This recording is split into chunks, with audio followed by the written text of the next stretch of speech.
So, what's today's task? U-joints. U-joints on the Corvair. So, got the U-joints out of the car. Not too big of a problem. So one of the other tricks on getting the drive shafts out or putting them in, because of the suspension geometry, you've got the rear strut rod pinned here and pinned here. You have the axle pinned here and pinned here. If you were to move one of these two, then this whole hub, because it's rubber mounted up here, this whole torque arm can rotate back and forth. So what I did on the other side is, as I was taking out the axle, it started to go away from me, which means it was starting to go outwards, which means that these bolts were getting harder. They were basically, trying to pull against what I was working on. So by adding this strap up here between the spring and down to here, pardon me for the sunlight coming in the windows, it basically straightened this out for me. So that would be in that position when I went to put this up. Otherwise, if I didn't have a strap on here, this whole torque arm would go away from me and you're going to end up with a gap. So the end of the drive shaft will be kind of floating around here and you're trying to do up the bolts and it just doesn't work. So then by tightening up that strap, pulling the torque arm towards me, then basically, although the torque arm is going to move, in my case, I'm just going to move my fingers in, then the end of the drive shaft will sit in flush without having to be like an inch away. So for now, I'm going to release this, pressure on here, and you can see, even as I pull that back and forth, I'll get out of the light here, sunlight. So you can see that that is moving in and out as I move. So anyway, I will do the same on this side. I have to take that drive shaft out, so I'm replacing the U-joints. That's the next job. Having fun, making progress. The problem comes when I'm trying to push the bearings, the U-joints out of the yoke. So I'll just show you over here.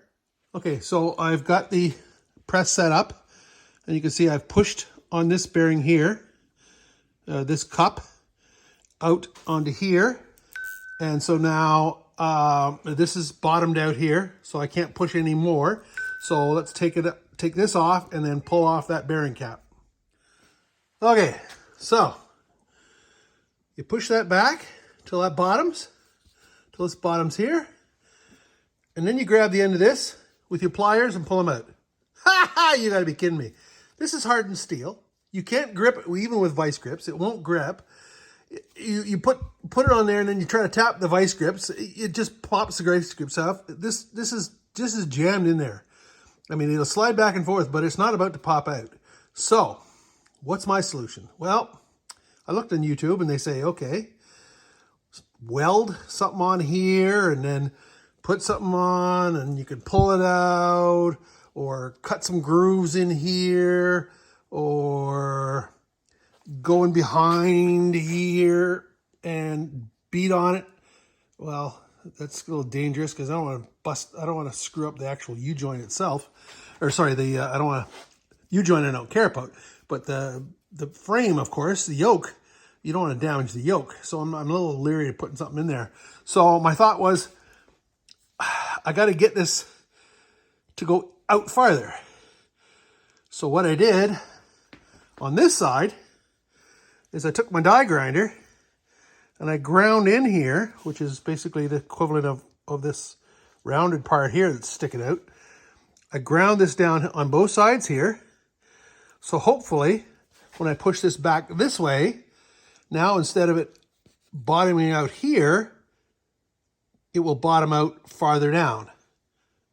That's the plan. Let's see how it works. Well, believe it or not, there's actually more sticking out of there than there was before.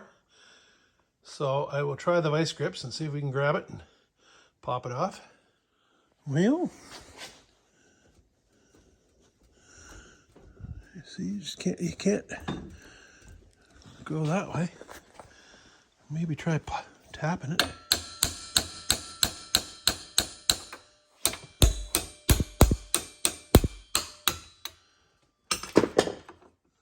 Woohoo! Ta-da! We have success. So that method definitely works. Cut an extra little chamfer in here to allow the U-joint to go farther into the yoke. Yeah, I got good on that side, not so good on that side. Anyway, that worked. Okay, so this is the first bearing. It was on the outboard. And you can see that completely different style of bearing. This one, I believe, has a grease fitting on it under here. This one does not. I think this is an original bearing, and that would be a replaced bearing. Marked SKF on there. So I think this is a replacement bearing. So although this one probably hasn't been out since 1966, this one has been. And so when I go to crank it here,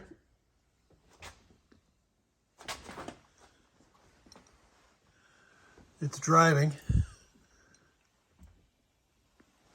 much easier. Much easier.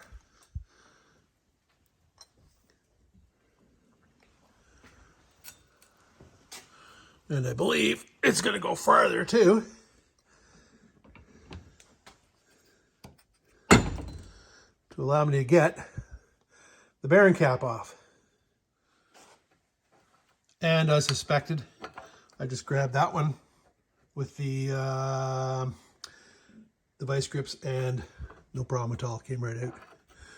So now we'll just tap her back in, slide the yoke out, and pop the rest of that bearing cap, U-joint cap out this end.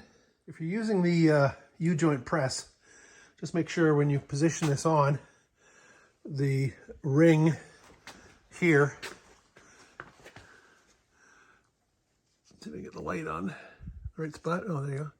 Make sure that the ring is centered so that it doesn't block the cup.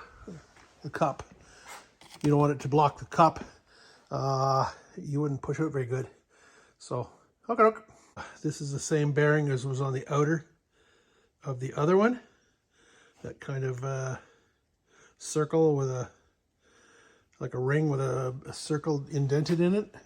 This one is strictly a cross with, it looks like a spot for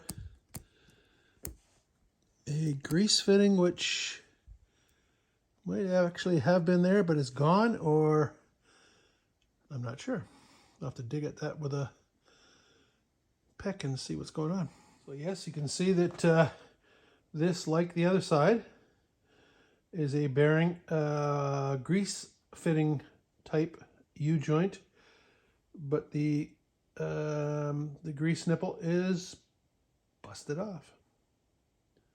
There you go. Okay, so I'm having the same issue with this one.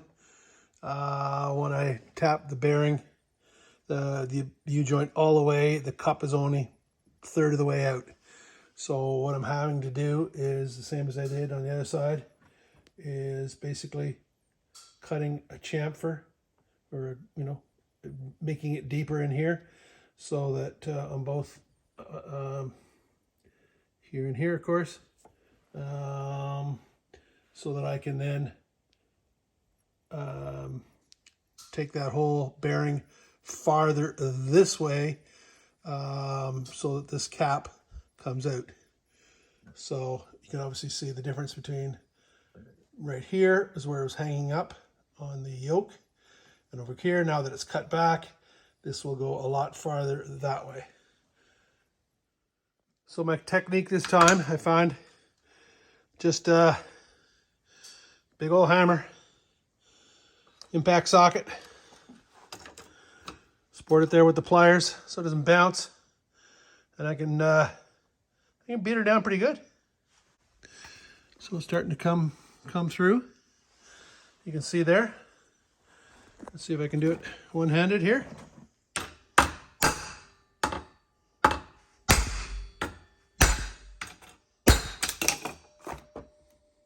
Semi.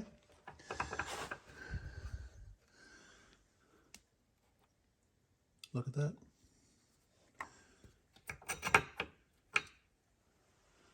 Came right out. Simple as that.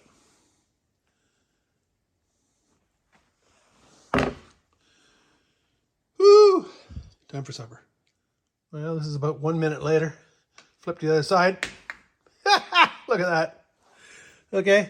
That came right out. That was obviously a bearing that had been replaced. Anyway, that was easy.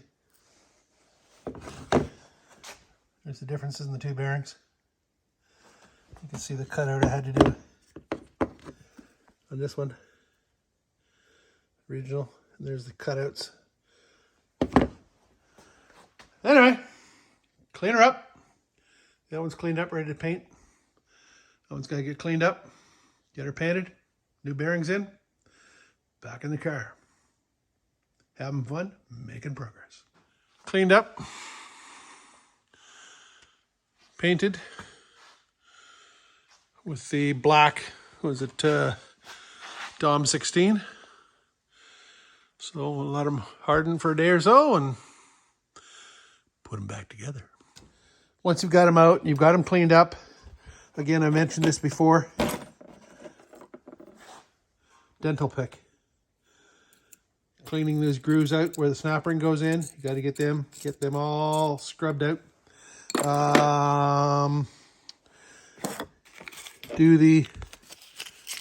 Find a socket or whatever that will fit. Wrap a little sandpaper. Get her inside here. Just like that. That's a nice snug fit. Rub that back and forth. Get that cleaned out. Check a look. If you've got any from when I removed it, the ears, right behind the trunnions, right in here where I had to groove them down to make it give me enough clearance, where those hit on here when you're trying to remove it, try to get it far enough to get the cups out. A little bit of damage right in here, so just take your file and just give that a little touch up just in those corners there if you've got any kind of damage. Other than that, then you're ready to put it back together. Oh, by the way, yeah, it's upside down. That's RO, so that's the right side outboard. I described that with my little buzzer engraver. Oh, and just if you did do that before you painted it and you paint it, and you just remember which one it is when you paint it so you can rescribe it or mark it somehow. So that's good. We're basically ready to put the next one back in, and that'll be a matter of getting the trunnions and the cross inside. So we have to take off 2 caps. When you take the caps off, remember, if I pull this cap and this cap off, remember which one is which. You don't want to swap them around because there's a certain amount of grease in each one. So take one off and say, okay, there's W5, so that's the top. So if you're going to take that one off or that one, don't matter which one you're doing. If you're going to take that one off, that's the top and that's the bottom. So just place them somewhere so that you know that that's the top and that's the bottom. Don't lose the little, don't lose the pins inside. You don't want to lose the bearing pins. Okay, so another note when you're putting the universal joints back in, if they are grease joint think about where you're going to put the grease joint, the grease fitting. I put it on the inside of the drive shaft because the wheel and everything's here. It's going to be very awkward to get at it from here. So I'm going to put it on this side. So on this one, I want it on the same side here as opposed to out here. So there's the grease fitting. So I'm going to put it on this side. Now, how am I going to position it? If I position it down like that, then both grease fittings would be on the same side. I don't know if that would maybe make it off balance. So my thought is, let's put this 180 degrees apart from the other one. So if that one's down here, this one's going to be up here. So therefore, this U-joint is going to fit in like that. So the Spicer logo is going to be down here. So I'm going to call this the bottom, and this is the top. So now we can take the top off, the bottom off, and get that ready to put into place. We got this bearing, we got the trunnion, the cross rather, and the cup is ready to go. Okay. Tighten that. Just check. Make sure that that's constantly moving. If you ever got to the point where it's not in all the way and stop pushing, it could be because one of the bearing, the little pins or whatever you call them, needles, has fallen in the bottom of the cup. You don't want that. So there you go. Those are both flush now. So now we'll have to now set the cup in just deep enough to try to get our retaining snap rings in. So lined up, put a little bit of pressure on it so you don't lose the socket doesn't fall like that.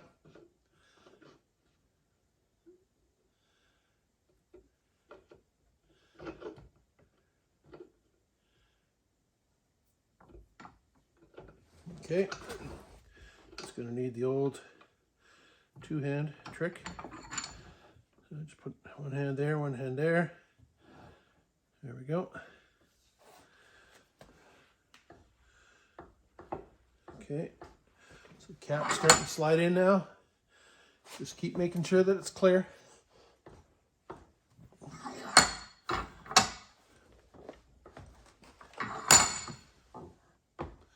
Just look at it. You want to make sure you don't want to overdo it. Stop, take it out if you can't. If you're not sure, you don't want to go past that groove.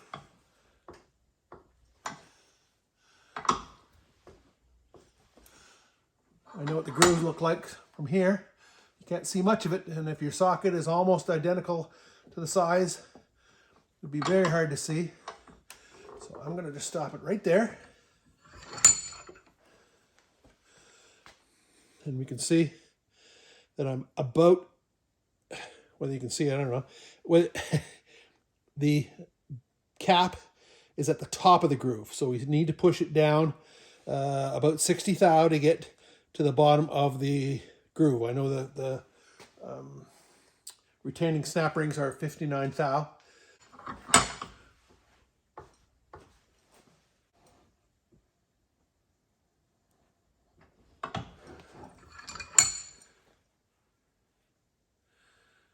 Not bad.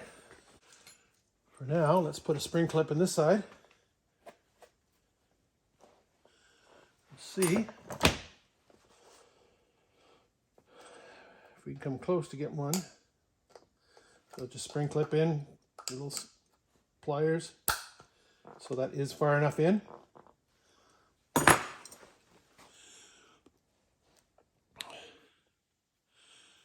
Okay. This is good and free still. Now we can do the other side.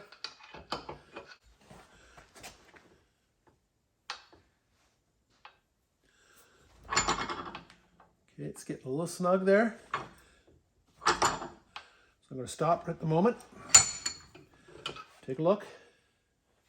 I don't know if we're good enough for another snap ring in there or not. On this side I had to thin out the snap rings to get them in, so it's definitely not enough yet. Probably going to be the same point here. I'll have to take a couple thou off the snap rings to get them in. So it's stiffening up a little bit. It's not quite so. That's so I don't want to go any more than that. But that's not enough for the snap ring. So I'm going to take a couple, do the same as I did on the other side. Not surprising. I'm going to take a couple thou off of that. And then I will take this one out, put it in this side. So I'll put in about a 57 thou on this side. Then I can press on this until I get a 57 thou on this side as well. So the 259s won't fit. So that's the plan.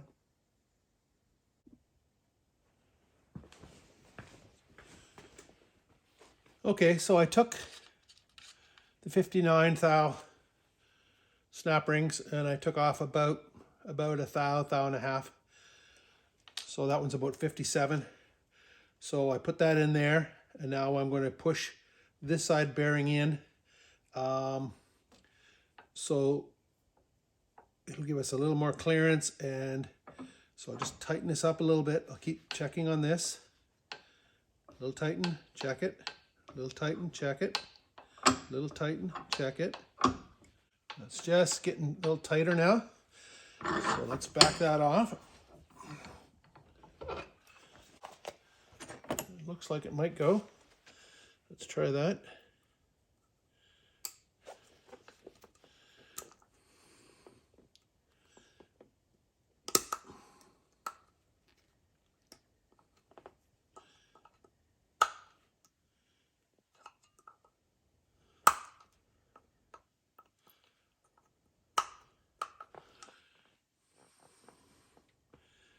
Well,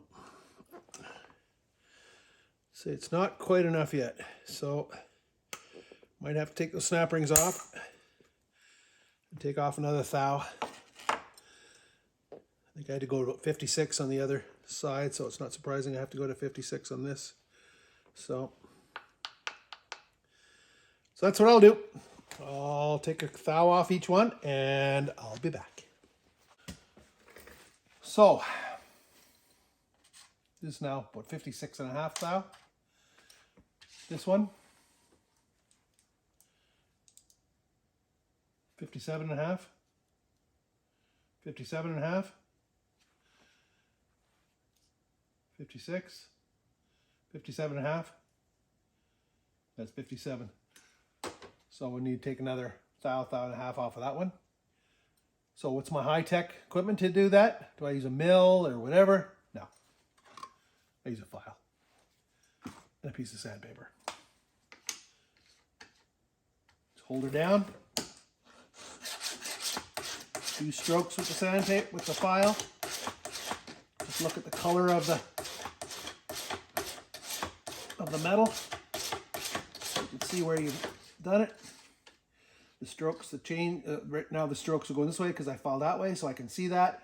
So if I now go do this side, I turned it 90 degrees.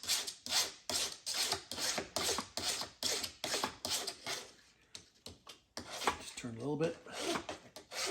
Keep working it. So you can see where you filed. So just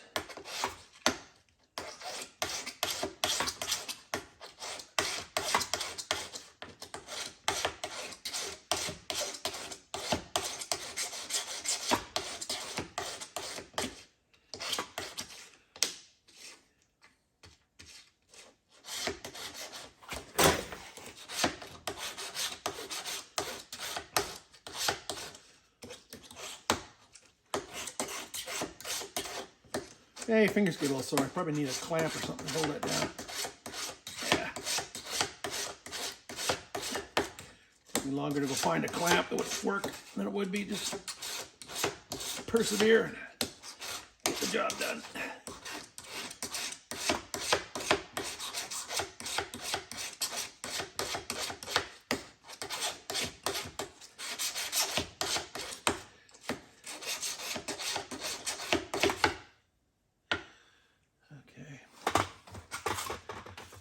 Use sandpaper. Rub a sandpaper. One side. The other side. Grab the old measuring stick. 56.5. 55.5. 57 there. 55.5. Okay. Depends on much. 56.5. So they're both about 56.5, 56, somewhere around there. Those should work good now. Back the other way. Okay, put snap ring in one side. Doesn't really matter, they're both the same. Well, it's got to fit in one side, not in the other, isn't it? Because it was too tight on one side. I figure out which side is which, eh? I think that one. Squeeze it in. Yeah, that's snapped in. You heard the nice snap. Perfect. So then I'll just give this one a little squeeze.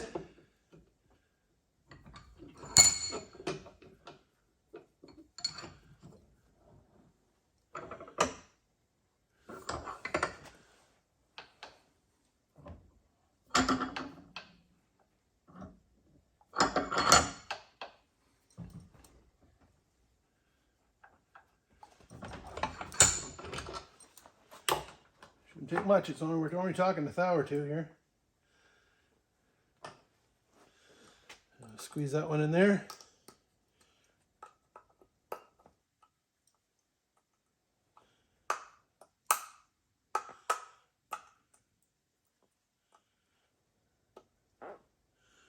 Well, on that one, we're catching a bit here, we're catching a bit here, not in here.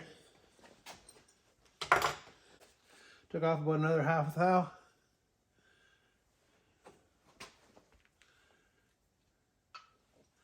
Shouldn't have to squeeze this now, it should just drop in.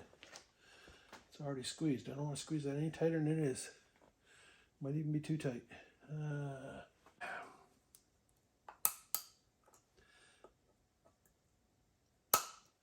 Snap.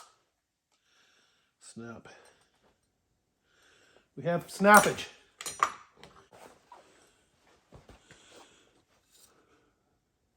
One side, other side.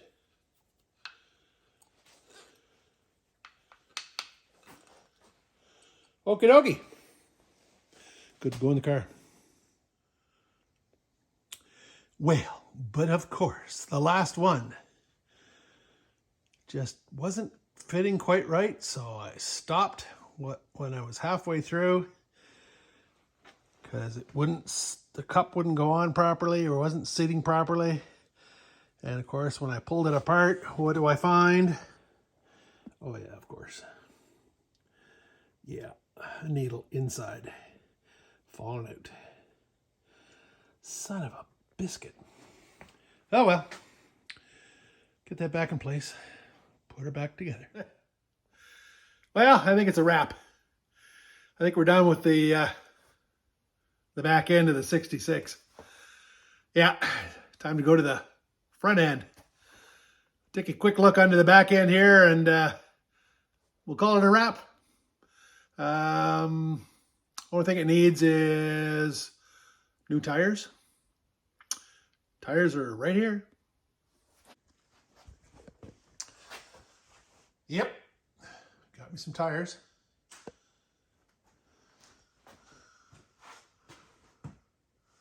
There's the back end of her.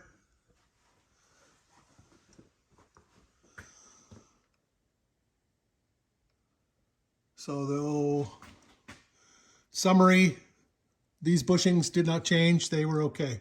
They're the only ones. New U-joints. New strut rod. It was missing.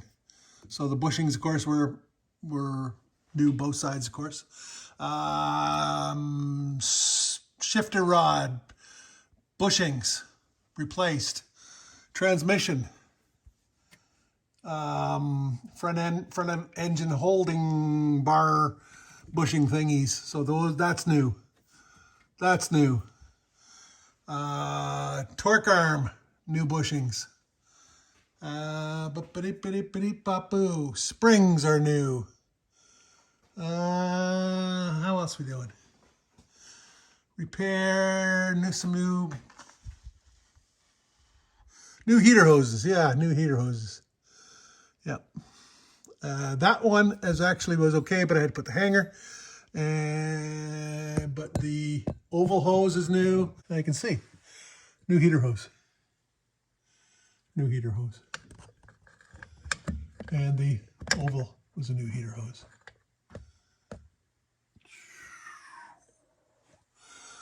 And the U-joints. And the U-joints. And the spring. And the new, whatever this bar thingy is called. And yeah, I think we've done good. Now, front end. Front end. The crusty old front end. So I have four ball joints, idler arm bushing, new idler arm, whole new idler arm, Pitman arm bushing. Yeah, that's next. To come. Ay, ay, ay, ay.